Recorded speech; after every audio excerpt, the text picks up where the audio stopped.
Louisville burns after officers aren't charged in the death of Breonna Taylor. Trump refuses to say he'll hand over power after the election. And Anthony Fauci gets testy with Rand Paul over COVID measures. I'm Ben Shapiro. This is The Ben Shapiro Show.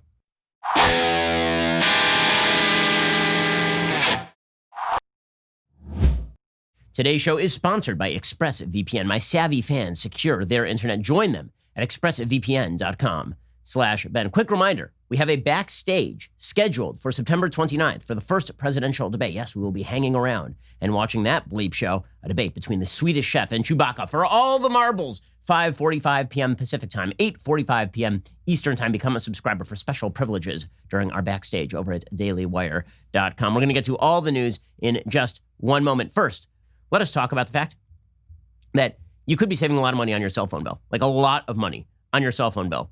Think about all of the money that you are automatically giving to that cell phone company for things like unlimited data. Are you using unlimited data? You probably aren't. In fact, if you are using less than 2 gigs of data, you are really, really overpaying for that cell phone bill. Right now, the average person is saving $400 a year on their wireless bill just by switching over to Pure Talk USA. Pure Talk will give you the exact same coverage, same tower, same bars, but it'll cost you half. No contract, no excessive fees. Right now, enjoy unlimited talk, text, 2 gigs of data, all for just $20 a month. The average person is saving $400 a year on their wireless bill. So grab your mobile phone, dial pound 250, say Ben Shapiro. When you do, you'll save $250 off any iPhone, including the new iPhone SE. Again, that is pound 250, say keyword Ben Shapiro. That's Pure Talk USA, simply smarter wireless. There's no reason for you to spend too much on your cell phone bill when you can get the same coverage for less money. Like, why are you just flushing money down the toilet? Instead, grab that mobile phone, dial pound 250, say Ben Shapiro. When you do, you save $250 off any iPhone, including that new iPhone SE. Go check out Pure Talk USA today. Okay, so last night, another city set on fire. Set on fire after there is an indictment that comes down for one police officer in the Breonna Taylor shooting. The indictment really was not because of the shooting at Breonna Taylor. It was because this officer fired wildly and hit an apartment wall. And so the idea was that he had misused his firearm. Now, as I've been talking about for a while, see, here on this show, we like to give you the facts of scenarios so you know what's coming.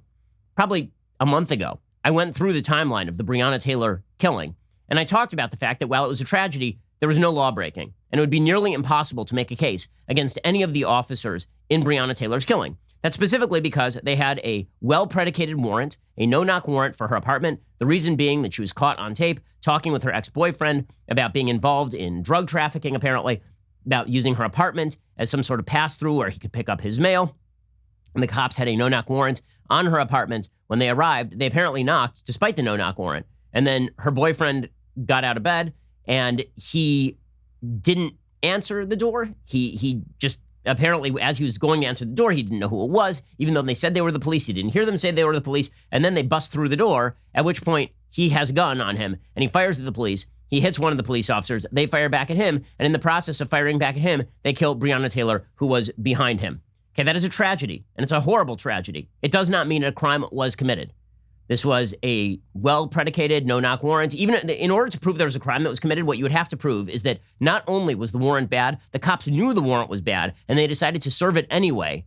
And then they decided that they were going to act in violent measures with a bad warrant in order to hurt Breonna Taylor. And you can't prove any of those elements. The lawyers have been saying this for a long time on the Breonna Taylor case. And not just me. I'm talking about people on the left who have studied this case recognize that there was almost no chance of bringing a prosecution in this case. Again, because the timeline just does not lend itself to a prosecution in this case because the cops didn't do anything criminal here. Just because something bad happens doesn't mean that the bad thing that happens involves violent lawbreaking. Bad things happen every day. That does not mean that the person who was involved in the bad thing is to blame when you are talking about criminal liability. Here's a brief timeline of what actually happened in the Breonna Taylor case. And see, here on the show, we like to talk about the facts of cases because it explains whether people's reactions are justified. I understand that in the media, everybody's reaction to any situation is justified just so long as it cuts against the narrative that America's good. If America is bad, your reaction is always justified. It doesn't matter if Breonna Taylor's officers actually, if the killers in the Breonna Taylor case, accidental killers in this case, if those people got off because they should get off, that doesn't matter. It is instead indicative of deeper American cruelty and racism. It doesn't matter if Michael Brown was shot justifiably. It does not matter if Jacob Blake was shot justifiably. It does not matter if Rayshard Brooks was shot justifiably. None of that matters. The only thing that matters to people who are in the media, apparently, is the narrative that America is bad, filled with racist cops, and every single law enforcement scenario that does not end with a cop going to jail is more evidence that America's cops are systemically racist and that America itself is shot through with 1619 style slavery-based racism. This is the take of the media. We don't do that here because it turns out that you usually want to link facts with the underlying narrative. Facts don't care about your narrative, you might say. The facts are what the facts are. Well, in this particular case, the facts demonstrate that the officers clearly should not have found themselves in the position of criminal liability with regard to the death of Breonna Taylor. Here is what the Louisville Courier-Journal had to say about the timeline. On December 30th, the police executed 3 search warrants in the Russell neighborhood, seizing several guns and narcotics. Among the 6 people subsequently arrested was Jamarcus Glover, Breonna Taylor's ex-boyfriend. On January 2nd, using a surveillance camera, police saw a white Chevy Impala pull up in front of 2424 Elliott Avenue, which is one of the houses hit with a search warrant a few days earlier. Glover got out of the passenger side of the car, registered to Taylor. Glover is seen driving to Taylor's Springfield Drive apartment and walking inside on January 16th. After a brief stay, police saw Glover leave with a suspected U.S. Postal Service package and then drive to a house on West Muhammad Ali Boulevard, which was also hit with a search warrant on December 30th. On February 14th, after an officer towed his car from West Muhammad Ali Boulevard, Glover attempted to file a complaint against the officer. The phone number he gave on the complaint was registered to Taylor. On March 12th, the warrants were set in motion. As of midday, Detective Joshua Jones, an officer in the Place-Based Investigations Unit of the Criminal Interdiction Division, requested 5 no-knock search warrants from Circuit Judge Mary Shaw for an ongoing narcotics investigation. Okay, the warrants were predicated on a 39-page document demonstrating links between Glover and Taylor, including prison visits and prison phone calls between Taylor and Glover, in which they discussed the movement of packages, for example. At 12:25 p.m., Shaw signed off, as the judge, on the affidavits for the first 2 warrants for houses at 2424 and 2425 Elliott Avenue, and then a few minutes later signed off on 2426 Elliott Avenue, and then another house at 2605 West Muhammad Ali Boulevard.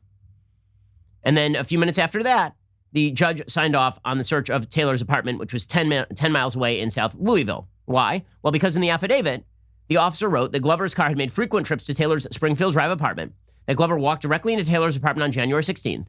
A U.S. Postal inspector verified that Glover did receive packages at Taylor's apartment. Remember, Glover was running a drug trade.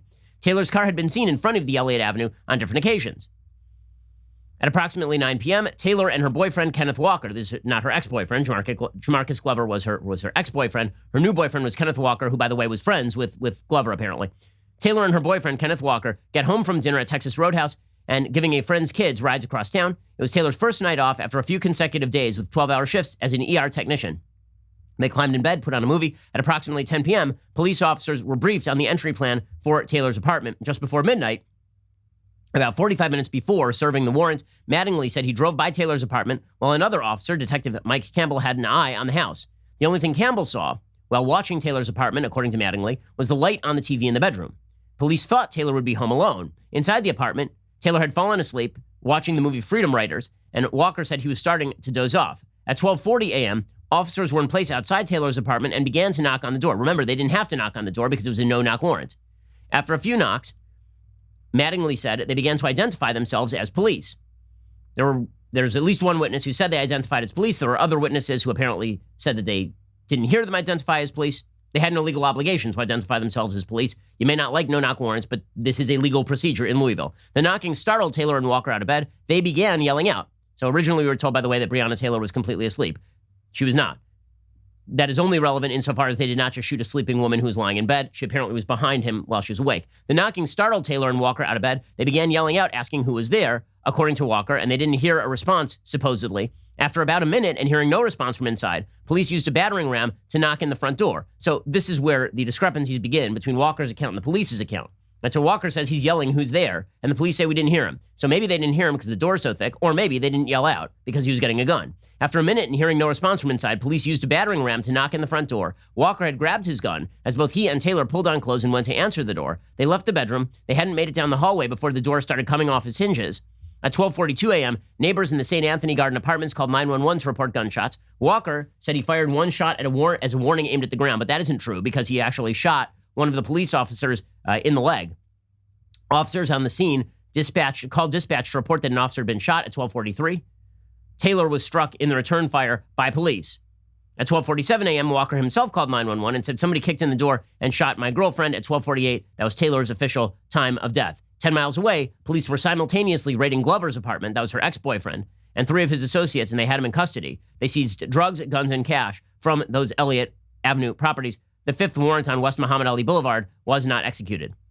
Police arrested Walker after commanding him to walk backwards as he left the apartment. At 1:10 a.m., police told dispatch there was a woman inside of the apartment. At 1:46 a.m., EMS left Taylor's apartment complex.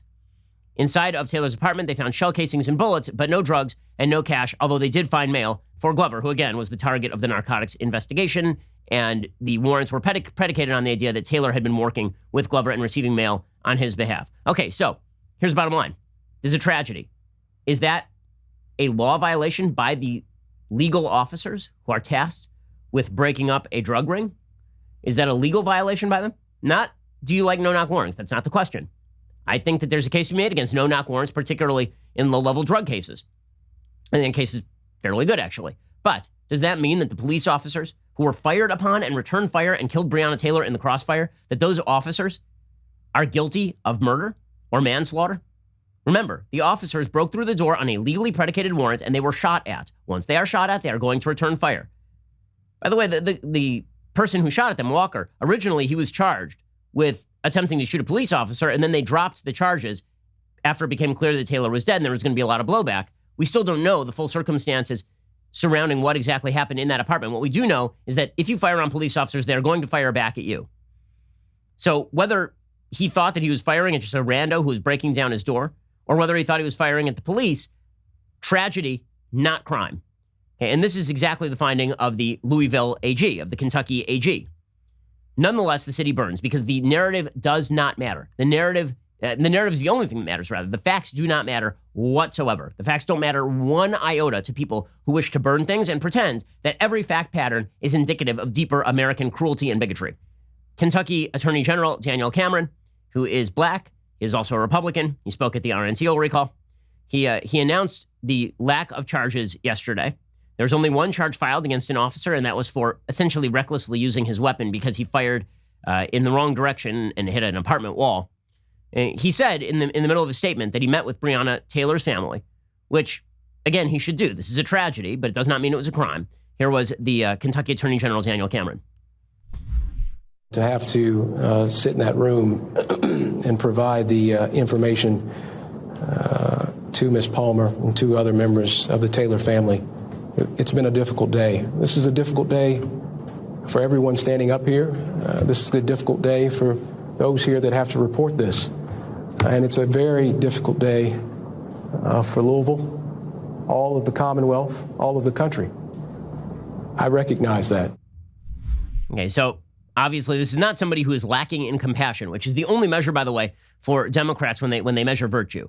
Are you somebody who, I mean, we've been told this about Joe Biden. Empathy is where it's at. Well, Cameron obviously is an empathetic person who's deeply disturbed by the situation. That does not change the state of the law. And this was the point that Cameron was making throughout yesterday, which is we have a legal process in place. Just because something bad and tragic happened doesn't mean that I am allowed to charge someone and put them in jail for a legal violation. Here was Daniel Cameron saying they were justified in the use of force. Our investigation showed, and the grand jury agreed, that Mattingly and Cosgrove were justified in the return of deadly fire after having been fired upon by Kenneth Walker. Let me state that again. According to Kentucky law, the use of force by Mattingly and Cosgrove was justified to protect themselves. This justification bars us from pursuing criminal charges in Miss Breonna Taylor's death.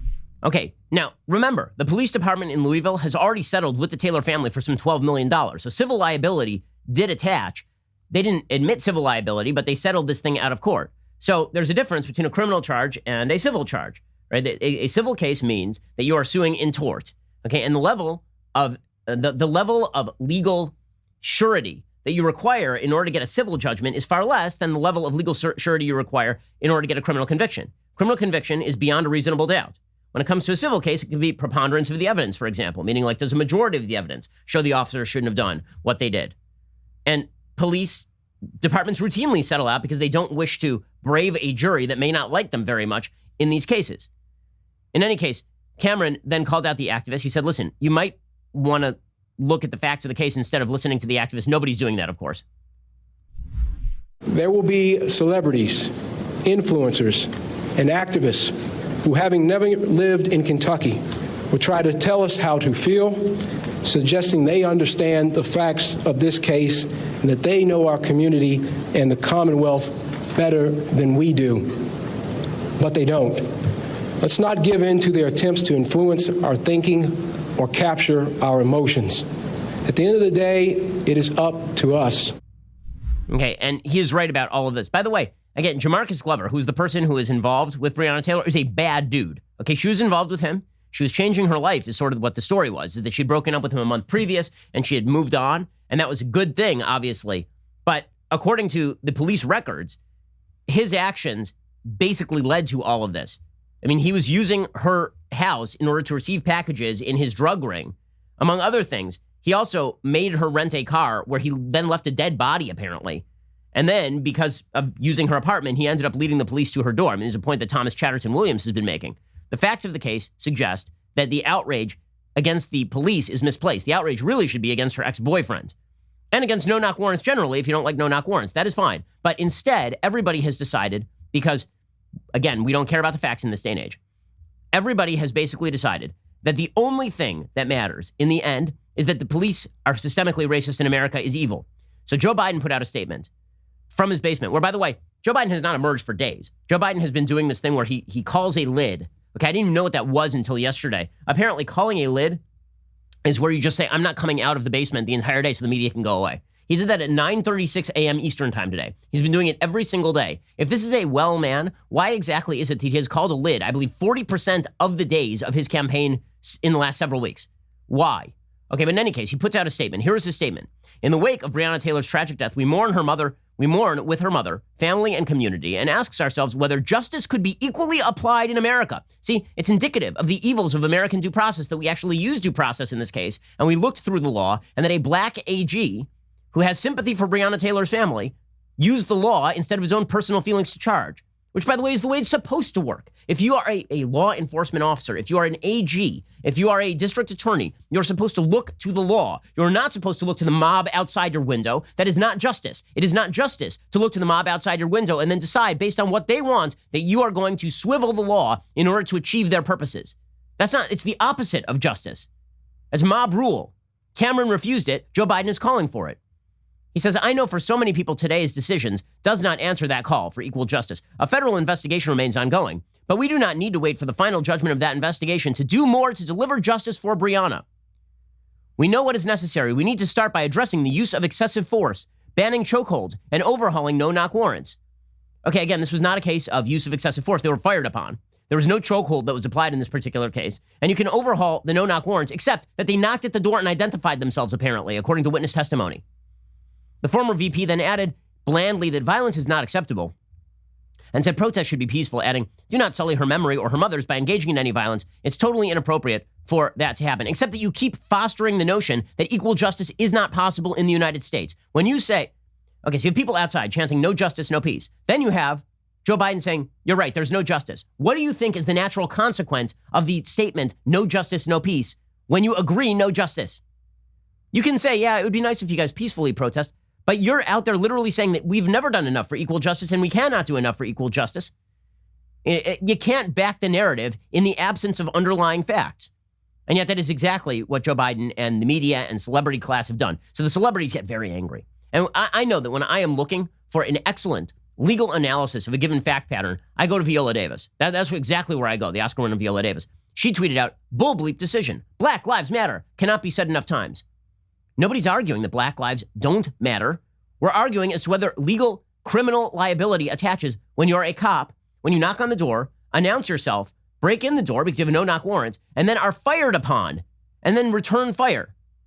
Mandy Moore, she tweeted out, I don't have the words. Hashtag Breonna Taylor and her family deserve justice. I mean, this isn't about, quote unquote, justice for Breonna. This is about justice for the police officers who are on trial, right? They're the ones who are going to have to be put through the justice system here. One of these officers is going to be charged with, again, misuse of his weapon. Justice for Breonna Taylor would be presumably, there are a couple of types of justice. One is like a cosmic justice. Okay, the courts of earth are not granted the ability to grant some sort of cosmic justice. All they can do is follow the law as it exists. And in civil court, again, the Breonna Taylor family received $12 million in a settlement from the Louisville Police Department. Kerry Washington tweeted out, Daniel Cameron is on Donald Trump's shortlist as replacement of RGB on the Supreme Court. The same man who decided to not charge the officers responsible for killing Breonna Taylor. Vote. Oh, so Cameron's the bad guy, guys. Cameron is bad, you see, because Daniel Cameron followed the law, and we don't want him to follow the law. We want Daniel Cameron to completely ignore the law and simply try officers for not violating the law. Ava DuVernay, who is the documentarian propagandist who makes these absurd, overwrought documentaries about how American slavery never ended and such, she put out and who cheered on the great citizens of Chaz Chop while that newly formed fascistic republic was created in the middle of Seattle. She tweeted out, God bless Breonna's family and all who knew and loved her. Her tragic death, compounded by the violence of silence and inaction by the city she called home, is more than any of them should have to endure. What do you mean the violence of silence and inaction? They went through a full-scale investigation. They paid her family $12 million. That doesn't seem like violence and inaction, per se. The rapper Common tweeted out, to be a Negro in this country and to be relatively conscious is to be in a state of rage almost all the time. James Baldwin, hashtag Breonna Taylor. Okay, again, quoting James Baldwin from like the civil rights era, 55 years later, as you know, a millionaire, famous black rapper, actor, seems mildly inappropriate. Mia Farrow, she tweeted out, so no one is responsible for killing Breonna Taylor? Well, actually, I mean, if we're going to parcel out responsibility, there are a few places to parcel out responsibility for the killing of Breonna Taylor. Number one is on Jamarcus Glover, her ex-boyfriend, who roped her into a drug ring. Okay, that would be where I would put most of the responsibility. And then there would be the boyfriend, for whom, again, it is not particularly clear why he was firing at the police officers. Did he not know who they were? If he didn't know who they were, that's somewhat justifiable, but at no point do the police officers become responsible for not returning fire when they are fired upon.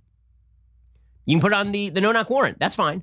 But there's no criminal liability attached to police officers returning fire. Doesn't work that way. Yvette Nicole Brown tweeted out, no officers charged in the killing of Breonna Taylor. We know she's very serious because there are lots of periods in that sentence. It's no period, officers, period, charged, period, in, period, the, period, killing, period, of, period, Breonna Taylor, period, which is not proper grammar. One was charged for endangering but not killing her neighbors. Make me want to holler and throw up both my hands. The law is not a repository for your ire or your feelings. That is not how this works. Anthony Rapp, Black Lives Matter, apparently he changed his name officially on Twitter. He tweeted out, Black Lives Matter, Breonna Taylor's life mattered. What has been announced in Kentucky is not even remotely in the realm of anything that even begins to approach true justice for her murder. That is a long run-on sentence. Okay, celebrities get mad. Okay, then over on ESPN, Jalen Rose, former NBA star, he interrupted the middle of an NBA broadcast to simply shout that the cops needed to be arrested. Like, this is literally in the middle of the NBA broadcast. An NBA broadcast where you can see up there in the rafters the hashtag United in Black, and then the Black Lives Matter on the court. It's just, in case you didn't get it, sports are now just MSNBC with various forms of bouncing balls. Jalen Rose, the announcer, literally just shouts in the middle of the broadcast that we need to arrest the cops. Thank you, DA Jalen. DA Rose, I'm so glad that you were elected Attorney General of the state of Kentucky so that you could simply effectuate the law as you see fit. I mean, this is the exact opposite of justice, by the way. Justice typically means that you have to be held accountable for the things that you do in terms of criminal liability, not that we craft a crime to fit a tragedy. That's not how any of this works. Here is Jalen Rose losing it last night in the middle of the broadcast. Tyler Hero scored in double figures every game this postseason. He's been putting in work for a young fella. But it'd also be a great day to arrest the cops that murdered Breonna Taylor. This is during the halftime report. Tyler Hero's having a huge day. Also, do what I want you to do, legal system, even if it's not really in compliance with legal procedure. I can't imagine why the ratings are down. I know that when I watch sports, what I desperately need is Jalen Rose's criminal legal analysis. It's huge. I really need to hear it. LeBron James sounded off on it also, of course, because LeBron James is, again, one of our great legal scholars. Again, I would like to see a lawyer, like an actual lawyer, explain where the criminal liability lies here. I have yet to hear an actual qualified legal voice say that these officers should have been criminally charged. On any side of the aisle, by the way. Left, right, center. It is nearly impossible to make... There were articles going months back quoting liberal professors at like the University of Kentucky talking about how there were going to be no charges in this case. This is not unexpected. This is fully expected. It should have been expected. We talked about the facts of this case months ago. But you have to understand the media fact pattern here. The media pattern is never discuss the facts of the case. Instead, say the name, don't look at any of the underlying details, and then just shout. And then just shout as loud as you can. Just shout as loud as you can about how every tragedy is a result of the American system. It is not that tragedy sometimes occurs in life through confusion, through chaos, through bad action by third parties. No, it's always the system. The system is to blame. We'll get to more of this in just 1 second. First, let us talk about the fact that these days, it seems like in a lot of major cities, violence is rising. And if you live in one of America's major cities, you can look around, you can see it in your daily lives. And now you're starting to see that chaos is starting to move out into the suburbs. If you're feeling unsafe these days, if you're a law-abiding citizen, now would be a good time to think about getting a firearm and, more importantly, knowing how to use it, being educated about that firearm. This is why you should join up with the USCCA. That's the U.S. Concealed Carry Association. Right now, you can take a simple, powerful journey to firearm and self-defense confidence. It's called the Complete Concealed Carry and Family Defense Guide from the United States Concealed Carry Association, the USCCA. It is 100% free. You will learn in this guide how to detect attackers before they see you, how to survive a mass shooting, the safest and most dangerous places to sit in a restaurant, how to responsibly own and store a gun, particularly if you have kids, and a whole lot more. It's 164 pages. It comes with a bonus audio version so you can listen whenever you want.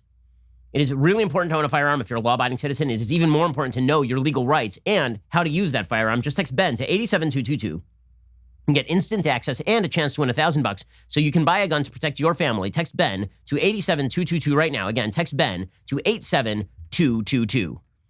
And now the reason I've been going through the Breonna Taylor fact pattern in great detail here is so that you know how full of crap our members of the media and celebrity class are.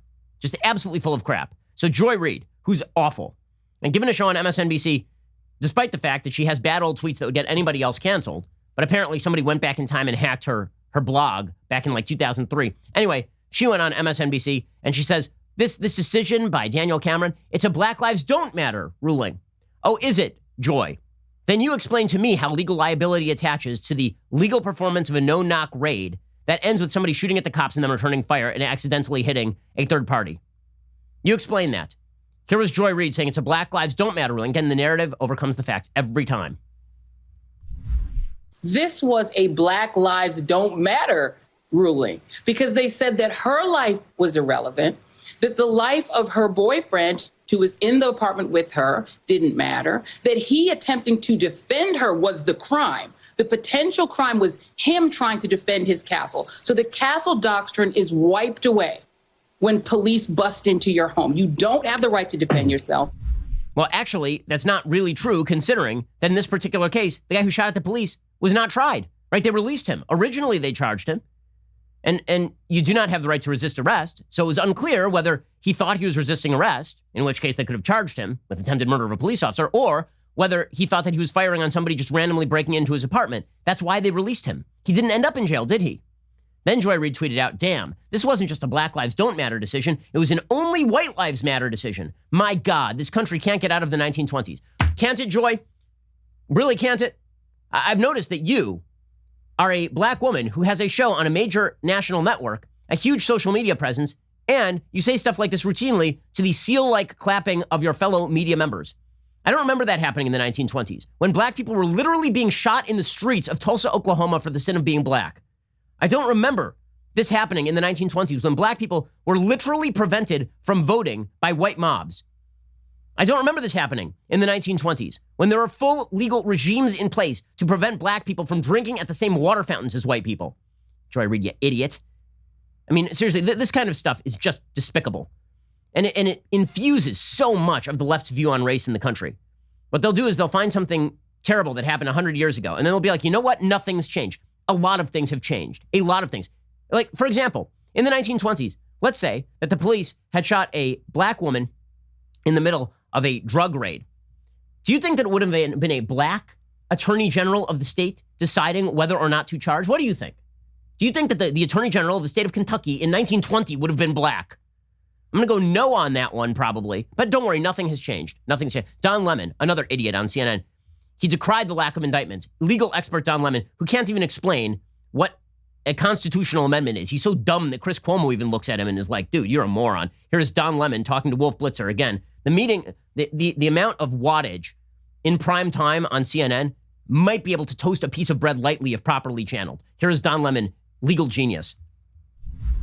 It's just another instance as someone who works in the news media of there being, I would say now, 3 different justice systems in this country, one for police officers, one for Americans of color, and one for white Americans. That's how folks will see it play out.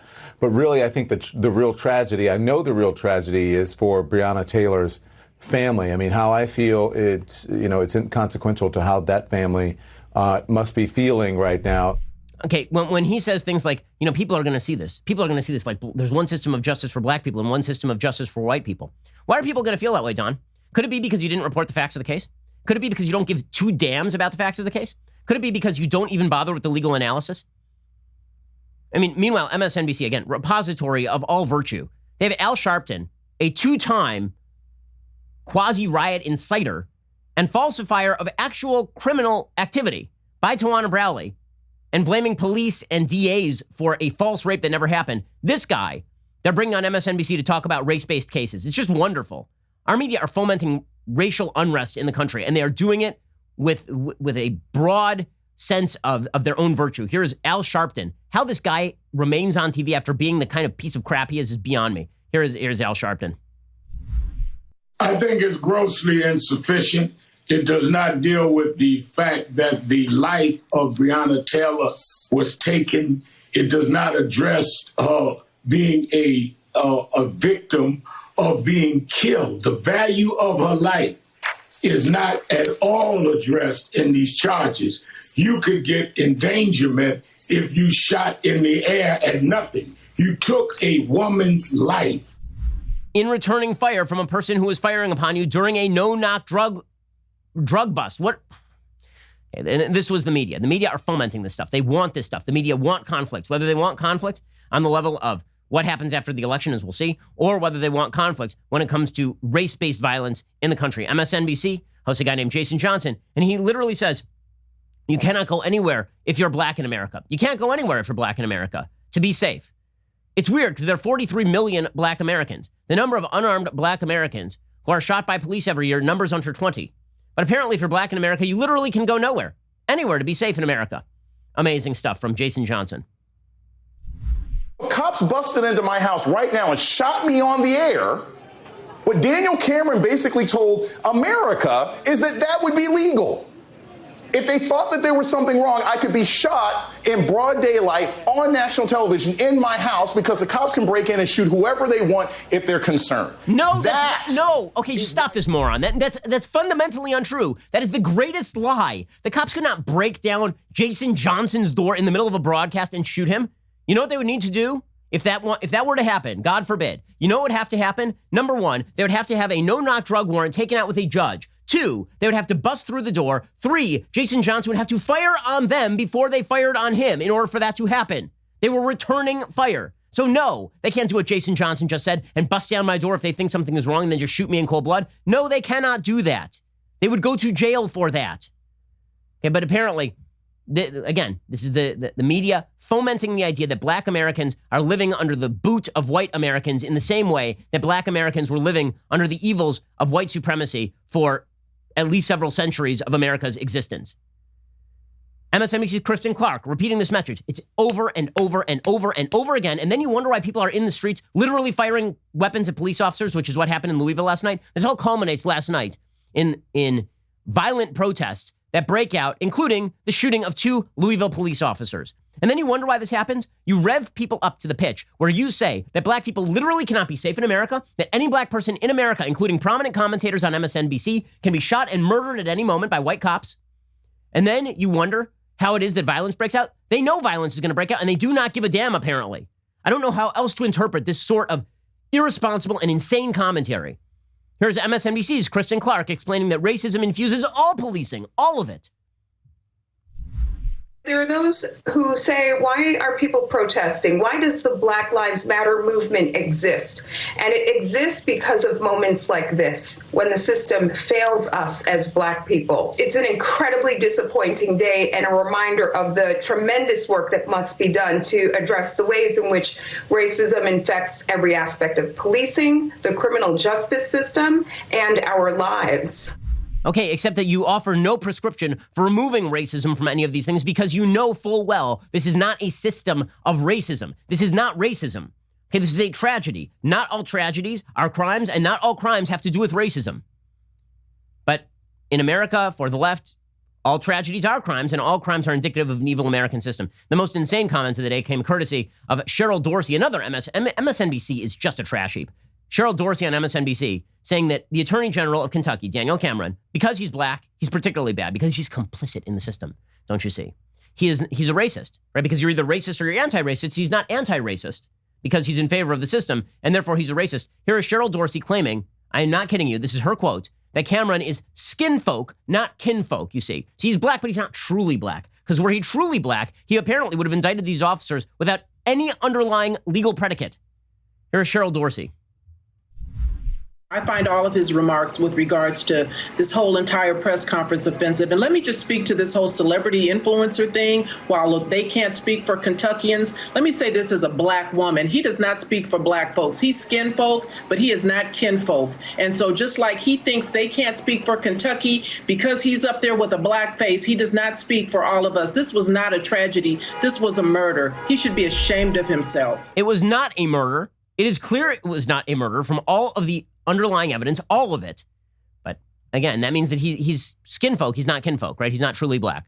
A truly Black person would recognize how deeply evil America is, and that every incident, no matter what the underlying fact pattern, is indicative of that religious view that America is deeply evil and racist. As we will see, this results in an extraordinary amount of bad behavior that is quickly overlooked by the media, as well as a bunch of white liberal prostration before the sloganeering nonsense of the Black Lives Matter movement. We'll get to more of this in just 1 second. First, let us talk about the fact that right now is a very bad time to go to an auto parts store. In fact, you know what? Never is an excellent time to go to an auto parts store. Instead, you should check out rockauto.com.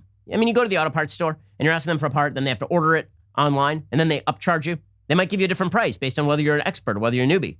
We're never going to get any of that at rockauto.com. It comes directly to you, and they have excellent selection, and you can actually take the time to get the right part. RockAuto.com always offers the lowest prices possible rather than changing prices based on what the market will bear, like airlines do. Why would you spend up to twice as much on the same parts? RockAuto.com is a family business serving auto parts customers online for 20 years. Head on over to RockAuto.com right now. Shop for auto and body parts from hundreds of manufacturers. Best of all, prices at RockAuto.com, they're always reliably low and the same for professionals and do-it-yourselfers. Why would you spend up to twice as much, again, for the same parts? They have amazing selection, reliably low prices, all the parts your car will ever need. Check them out at rockauto.com. The internet makes everything cheaper and better. Why wouldn't you apply that to car parts? Go check them out at rockauto.com. See all the parts available for your car or truck. Write Shapiro in there. How did you hear about us box? So they know that we sent you. Okay, we're going to get to the violence that broke out last night in Louisville and the media's willingness to cover for it. We're also going to get to the Supreme Court and the very controversial Trump comments about whether he would hand over power if he loses the election. We'll get to that in 1 second. First, as part of our Daily Wire audience, there are a lot of different ways you can take in this magnificent podcast. You can listen on Apple Podcasts or Spotify or another podcast app. You can also watch our podcast on YouTube, Facebook, or over at dailywire.com. Here's the bottom line. We are making our content available to you anywhere you watch or listen. Daily Wire members can now enjoy our shows on Apple TV and Roku, so members can enjoy all of the visual elements of this podcast and our other shows on your big screen, either live or on demand. Find the Daily Wire on Apple TV or Roku and download today. You have to be an insider member to watch live, so head on over to dailywire.com/Shapiro. Use code WATCH at checkout to get 15% off your membership purchase. This deal is not going to last long, so act fast if you want live shows on your big screen. Plus, that one-of-a-kind, highly coveted leftist Sears tumbler. Again, that is dailywire.com/Shapiro to get 15% off with code WATCH. Download the Daily Wire on your Apple TV and Roku today. You're listening to the largest, fastest-growing conservative podcast and radio show in the nation.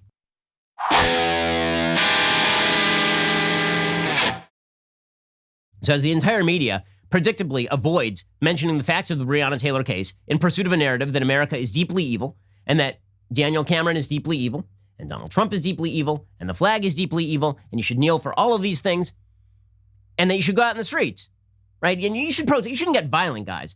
against the system that has its boot on your neck. But you should definitely protest. Shockingly, people both protest and also get violent. Who could have predicted such a thing except for anyone with a functioning prefrontal cortex? So, last night in New York City, thousands of people marching in New York City.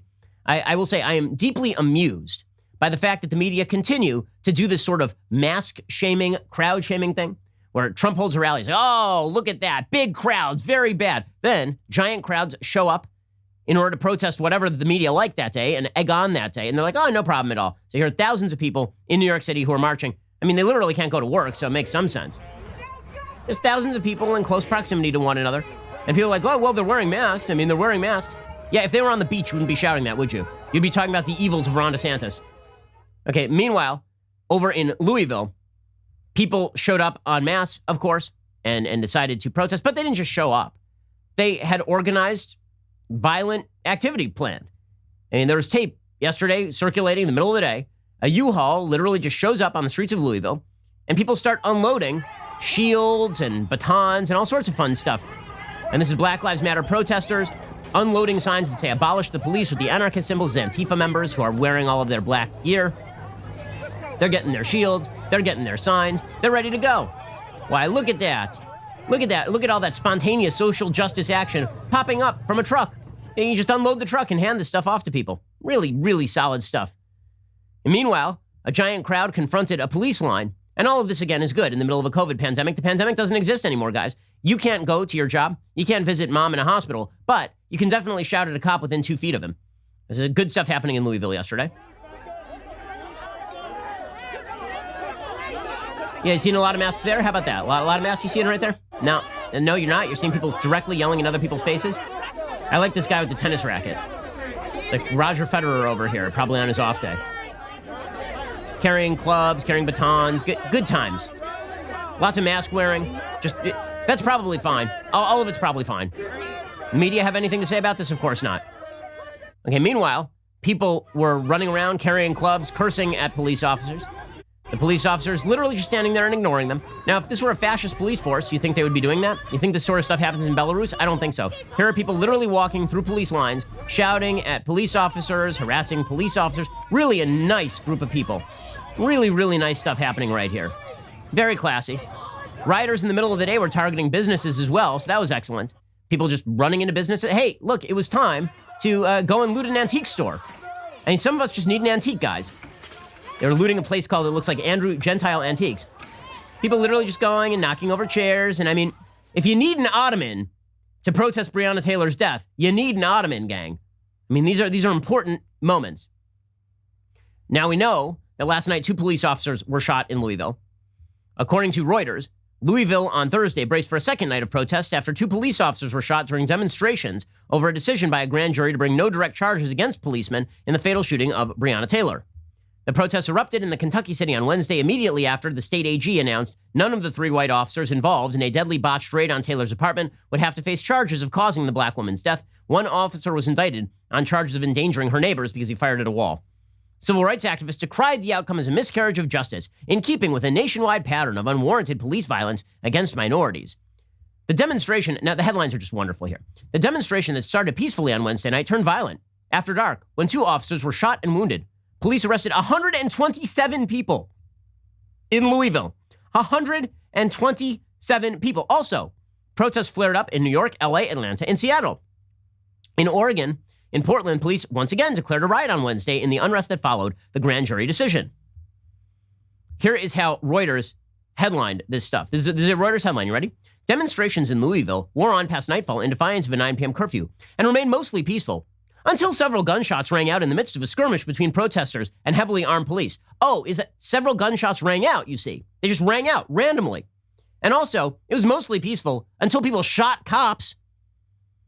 The media are actively downplaying violence. The media are actively covering for violence. They're saying that the more rageful you are, the more justified is your rage. That is the argument that is being made. It's disgusting, it's wrong, and it is undergirded by another disgusting wrong idea, which is that America is brutally, viciously, unalterably racist, and that every incident, no matter the fact pattern, is indicative of that racism. Now, the good news is that this makes middle-aged white ladies feel real good about themselves. There's some middle-aged white ladies who feel really, really good about themselves for being able to declare their dissociation from the rest of evil white America. Apparently, one of these people is the president of Ohio University, of Ohio State, rather, the Ohio State University. Her name is Christina M. Johnson, and she put out a statement after Breonna Taylor. Again, remember, this happened in Kentucky. This is in Ohio, right? This is the Ohio State University. Here is President Christina M. Johnson explaining, we cannot accept this verdict. We can't accept it, you see, because she's a woke white lady.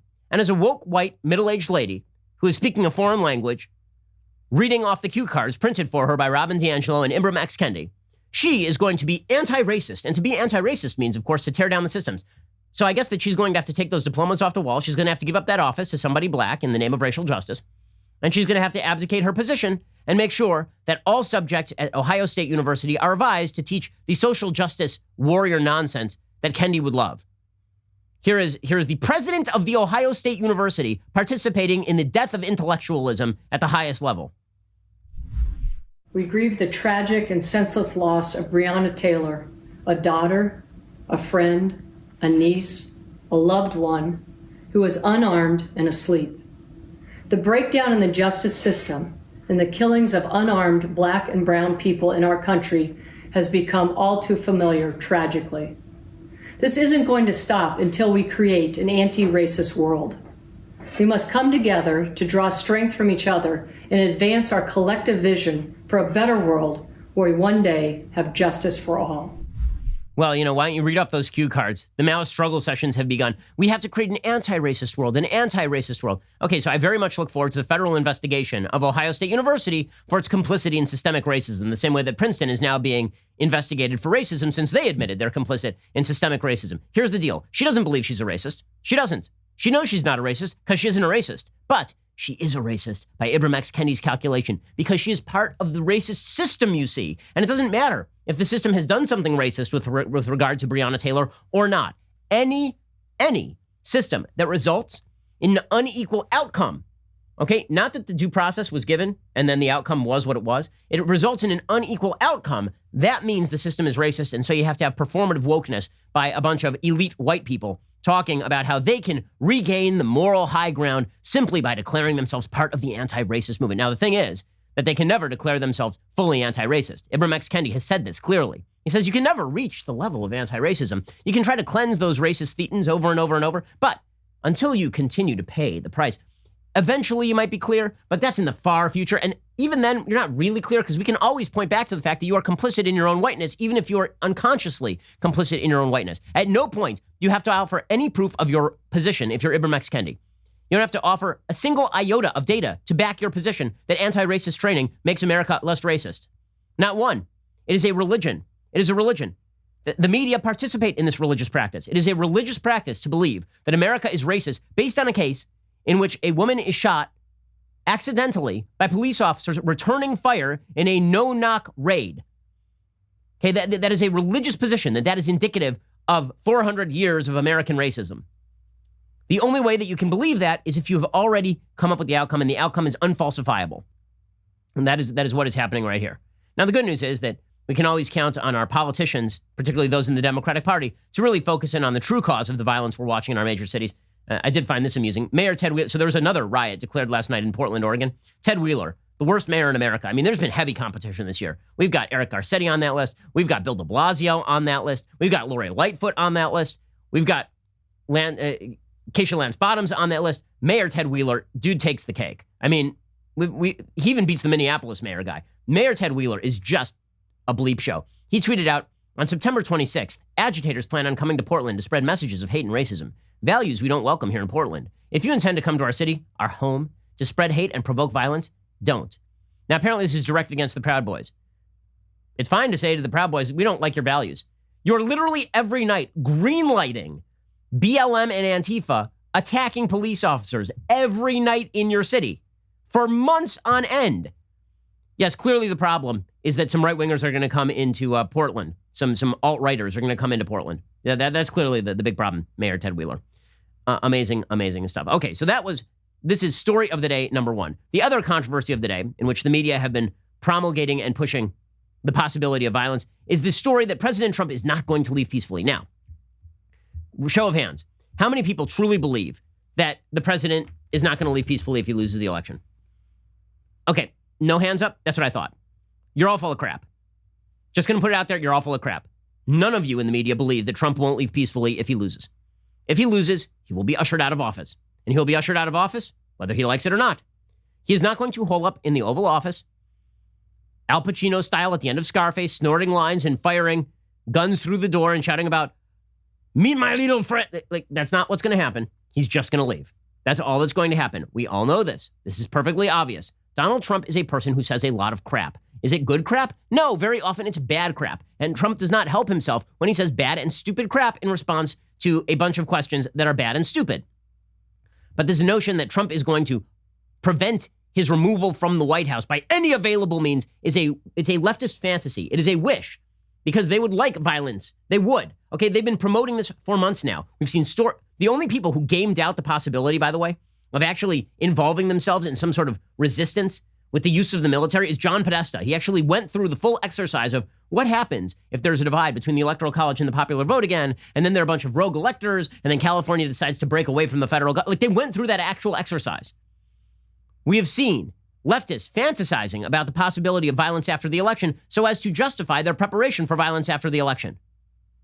There's a long article in The Atlantic, like a super long article in The Atlantic by Barton Gellman, called The Election That Could Break America. If the vote is close, Donald Trump could easily throw the election into chaos and subvert the result. Who will stop him? And then he lays out a bunch of variations on the theme that maybe there will be Trump supporters who create combat in the streets. He says, suppose that caravans of Trump supporters adorned in Second Amendment accessories converge on big city polling places on Election Day. They have come, they say, to investigate reports on social media of voter fraud. Counter-protesters arrive, fistfights break out, shots are fired, voters flee or cannot reach the polls. Then suppose Trump declares an emergency. Federal personnel in battle dress, staged nearby in advance, move in to restore law and order and secure the balloting. Amid ongoing clashes, they stay to monitor the canvass. They close the streets that lead to the polls. They take custody of uncounted ballots in order to preserve evidence of fraud. Norm Ornstein of American Enterprise Institute says the president can't cancel the election, but what if he says we're in an emergency and we're shutting down this area for a period of time because of the violence taking place? If you're in Trump's camp and heedless of boundaries, he said, what I would expect is you're not going to do one or two of those things. You'll do as many as you can. Barton Gellman says there are variations of the nightmare. The venues of intervention could be post offices. The predicate could be a putative intelligence report on forged ballots sent from China. And then he admits, this is speculation, of course, but none of these scenarios is far removed from things the president has already done or threatened to do. What does he threaten to do? Well, he threatened to dispatch the National Guard to D.C. and send DHS to Portland, Oregon. He said he might invoke the Insurrection Act and deploy the U.S. military in order to protect life and property. The federal government has little basis to intercede during elections, but no one familiar with AG Bill Barr's view of presidential power should doubt he can find authority for Trump. Okay, so basically, this is just a long masturbatory fantasy by Barton Gellman in the pages of The Atlantic talking about how Trump is going to steal the election. He's going to mess around with the Constitution in order to ensure that he remains in office. Now, what is the evidence that any of this is going to happen? First of all, he says, well, there are contingency plans. Like if X, Y, and Z happens, then maybe there will be an attempt to invoke certain constitutional principles in order to prevent electors from voting or whatever. Democrats have already announced they have the same contingency plans. Right? John Podesta gamed it out already. And by the way, worth noting, Hillary Clinton literally said, like a month ago, that under no circumstances should Joe Biden concede the election. Under no circumstances should he concede the election.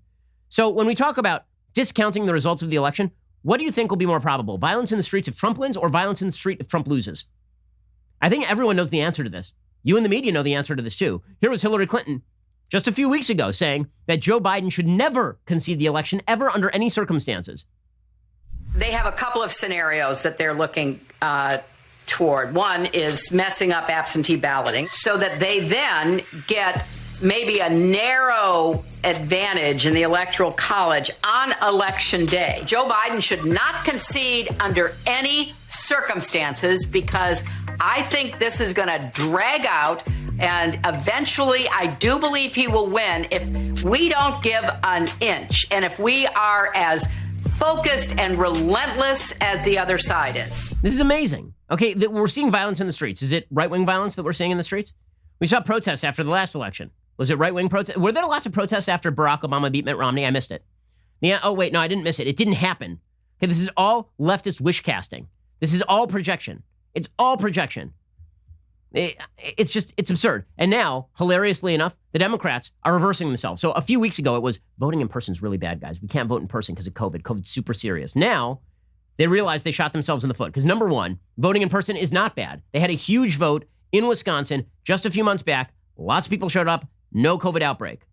So you can vote in person. But they were trying to claim that Trump had botched COVID, so you couldn't vote in person, so everybody should vote by mail, hoping that there would be an overwhelming balloting advantage in the mail-in ballots. Now they're realizing, oh, wait a second. A lot of people aren't going to bother voting by mail, and so you're going to end up with a lot of Trump voters who believe that COVID has been exaggerated by the media showing up to the polls and voting, and our people aren't going to show up. So now they're reversing themselves, and they're saying every Democrat should show up to vote in person.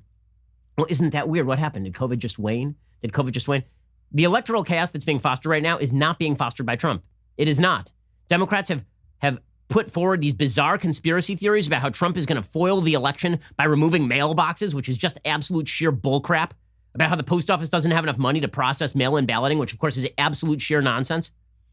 They've been complaining that Trump is going to somehow manipulate the systems of government in order to ensure that he never leaves office. Sure, it's speculation. Sure, there's no indicator that he's actually doing any of this. But, you know, it could happen. And that's why we have to mobilize right now. And that's why we should never surrender, according to Hillary Clinton, to the rabid cheers of the MSNBC recount crowd. Which is my favorite part of that little Hillary Clinton quote is the cutaway shot of the person asking her the question, literally raising her arms in triumph as Hillary says, never concede the election. These are the same people who say that Stacey Abrams is still governor of Georgia. Okay, Stacey Abrams lost by 50,000 votes. They never accepted the results of that election. Okay, so does that alleviate the problem when President Trump says dumb stuff? No, it actually does not. So President Trump was asked yesterday about whether he would commit to a peaceful transfer of power. Now, let's remember something about Trump. If he has never thought about a question, he has a pattern of thought. Okay, his pattern of thought is, well, think about it. I haven't really decided yet. We'll have to see what happens. He says this about everything. You could ask him, Mr. President, do you have any plan to launch a rocket filled with chihuahuas to the moon to set up a space colony? He'd be like, well, I haven't thought about that. It might be a good idea. Many people are saying it's a very good idea. Like you could literally say anything to him. Mr. President, do you have a plan to create a giant drill down to the center of the earth and then harness the heat of the earth's core and use it for energy to power the grid? And Trump would be like, well, that's something I've never thought of, but maybe it's many people. I have thought of it, actually. I've thought of it so much more than any other human has thought of it. And it might be a good idea. The experts are looking into it. We'll look into it. Okay, that's how he answers any question he has not considered for more than 20 seconds. That is really, right? And this is why when people ask him about like QAnon and he doesn't know what the hell QAnon is, he'll be like, QAnon, they seem like good people. They like me. I mean, like, whatever. I mean, all I see is that they like me. That's all. And then they're like, well, they say that you're preventing cannibalism. And he's like, well, cannibalism is bad. Do you like cannibalism? I don't like cannibalism. Like, this is Trump. He is a font of Babel. Okay? He is not a tower. He's not quite a tower of Babel, but he's certainly a fountain of Babel. Right? Out of that mouth emerge many things. Some of them are fully formed thoughts. Many of them are not. Okay, so yesterday, on the aftermath of this Barton Gellman idiotic piece in The Atlantic, speculating that Trump is going to steal the election and all of this, Trump is asked about committing to a peaceful transfer of power. And Trump, who does not even compute the question, again, people are going to say that I'm defending Trump's comments. The comments are egregious. Okay, no president should not say, there should not be any president who says anything other than, of course, if I lose an election, there will be a peaceful transfer of power, as there has been in every presidential election since the beginning of the Republic. Right? That is the clear and obvious answer. It doesn't make it any better that Trump is just spouting nonsense babble here. Right? He should have a clear answer. But again, am I going to take Trump super seriously on this stuff? Do I think that Trump is now getting ready in the basement of the White House tanks from the Secret Service to defend the White House against the encroachment of the incoming inaugural committee? No, I don't. And I think that nobody in the media does either. And they know it. They know it. They've crafted a narrative out of whole cloth where Trump holes up in the White House, snorting coke and firing guns through the windows. And they're going to stick by this narrative. And then they're going to go to Trump to say whatever dumb thing he says to pour gasoline on the stupid fire. And the stupid fire rages out of control. And nobody has an incentive to actually just grab a damn fire extinguisher and point out he's not going to do any of this crap. We all know he's not going to do any of this crap. Anyway, here's Trump saying a very dumb thing. Will you commit to making sure that there is a peaceful transferal of power after the election? Well, we're going to have to see what happens. You know that I've been complaining very strongly about the ballots, and the ballots are a disaster. I understand that, but people are rioting. Do you commit to making sure that there's a peaceful transfer of power? We want to get rid of the ballots, and we'll have a very peaceful. There won't be a transfer, frankly. There'll be a continuation. The ballots are out of control. You know it. And you know who knows it better than anybody else? The Democrats know it better than anybody else. Okay, so the way that the question is phrased is peaceful transition of power, right? Are you going to get violent? And Trump takes this as, am I going to concede the election? In the same way that Hillary Clinton took the question, am I going to concede the election? Or should Biden concede the election? And said no. Trump says no. Okay, so the media spin themselves up into a frenzy over this. Now, again, did Trump say a dumb, bad thing here? Yes. Again, no president should say anything other than, of course, if I lose the election and it's legitimately held, then I will peacefully transfer power. That's always the obvious answer. There's no excuse for him to say anything else. Also, he says dumb crap all the time, and no one should take this seriously because it's not serious. It is not a serious thing. This is not a serious answer from a particularly serious person. End of story. But the media spin themselves into a frenzy because, again, this is the narrative they want. The narrative they want is that Trump is a threat. He's an authoritarian threat to the republic. Now, Democrats are seriously talking. All of the Democratic leadership is currently talking about ending the filibuster, stacking the Senate, packing the court. They are talking openly about measures they can take post-election to resist. Okay, they are openly talking about this stuff. And then they go to Trump and they're like, and President Trump, what do you think? And then in his own inimitable talk radio caller commenter way, they ask him like, so will you peacefully transfer? He's like, I like, if the ballots are legit, sure. But if they're not, then you know what? Screw it. Like, okay. People very often suggested to defense of Trump to say that you don't take him seriously. But what if I don't actually take him that seriously when he says stupid crap? Because he says it all the time. And if you do, then I don't know what's wrong with you. If you take him super seriously when he says stuff like this, I don't know whether you're being disingenuous or just moronic. Chris Hayes is being both, I think. So here's Chris Hayes on MSNBC saying Trump is plotting a coup. He's plotting a coup, says Chris Hayes. If you're talking to a person and you ask them to commit to behave peacefully and they refuse, they're threatening violence, right? What the president is doing here is the most explicit that he has been about his plans for this election. He's plotting in open and public repeatedly a coup to steal the election and hold on to power. Again, it all sounds crazy to say. It is what we are seeing. Those are the plain facts as assembled before us. It's not a behind the scenes type of thing. It's happening in public, in plain view. Okay, so what is the natural consequence of this sort of talk? The natural consequence of this sort of talk is that if Trump were to actually win, Democrats are now going to think that he couped it. Democrats are now going to think he stole the election. So they're incentivizing violence. They want the battle in the streets. They're incentivizing this sort of stuff. They've been doing it for months. Okay, you can try to pin it on Trump's idiotic comment yesterday. You can.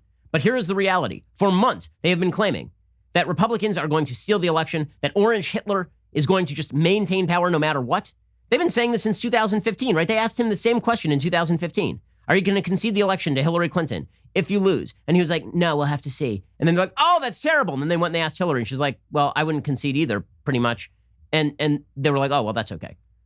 Okay, this is projection. The only people who are going to be resisting the results of an election are people on the left. We all know it. We all know that that's the reality.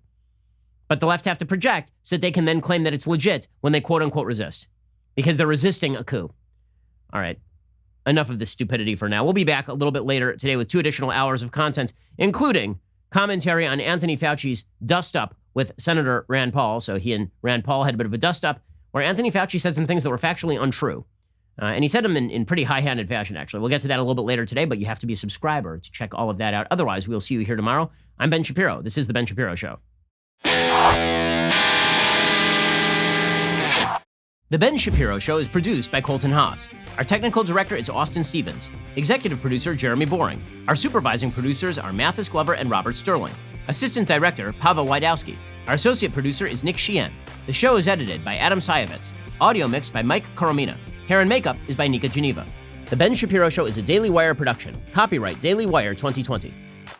Democrats attack President Trump for his answer to their question over whether or not he will peacefully transfer power to Joe Biden. Then they proceed to burn a couple more American cities, and Democratic Governor Gavin Newsom bans cars. Check it out on The Michael Knowles Show.